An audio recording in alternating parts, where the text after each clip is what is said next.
واستفتحوا وخاب كل جبار عنيد من ورائه جهنم ويسقى من ماء صديد.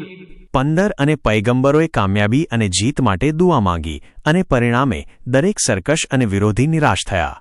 16 ત્યારબાદ તેના માટે જહન્નમ છે અને પરુનું પાણી તેને પીવડાવવામાં આવશે.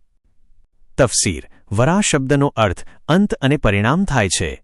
જેમ કે કોઈ ખરાબ ભોજન ખાવાથી અંતમાં બીમારી છે. બધા પૈગંબરો વિજયની રાહ જોઈ રહ્યા હતા. હઝરત નૂહ અલૈહિસ્સલામ કહે છે, અય અલ્લાહ, હું પરાજિત થયો છું, મને મદદ કર.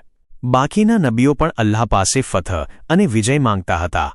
અય અમારા પરવરદિગાર, અમારા અને અમારી કૌમ વચ્ચે હકથી નિર્ણય કર અને તું શ્રેષ્ઠ નિર્ણય કરનાર છે. કાફિર લોકો મુસ્લિમોને કહેતા હતા કે જો તમે કહો છો કે એક દિવસ અમે વિજયી થઈશું તો એ દિવસ ક્યારે આવશે? અહીં કુરાન મજીદ ઘણી આયતોમાં નબીઓના વિજય અને કાફિરોના નાશ અને તેમના અઝાબનો ઉલ્લેખ કરે છે અને એ દિવસ ટૂંક સમયમાં આવશે. કયામતના દિવસે દોઝખવાળાઓના પીણું સળગાવનાર હશે, તરસ બુઝાવનાર નહીં. તેમને ઉકળતું પાણી પીવડાવવામાં આવશે જે તેમની અંદરની વસ્તુઓને કાપી નાખશે. તેમને એવા પાણીથી પયાસ બુઝાવવામાં આવશે જે પીગળેલા ધાતુ જેવું હશે, જે ચહેરાઓને સળગાવી નાખશે. પરંતુ જન્નતવાળાઓ શુદ્ધ પાણીની નદીઓની બાજુમાં રહેશે અને દૂધ, મધ અને બીજા પાક નેઅમતોનો લાભ લેશે જે અલ્લાહે તેમના માટે તૈયાર કર્યા છે. ઇતિહાસમાં આવ્યું છે કે બની ઉમૈયાનો એક જુલ્મ કરનાર શાસક વલીદ બિન યઝીદ બિન અબ્દુલ મલિક એક દિવસ પોતાનું ભવિષ્ય જાણવા માટે કુરાન ખોલે છે.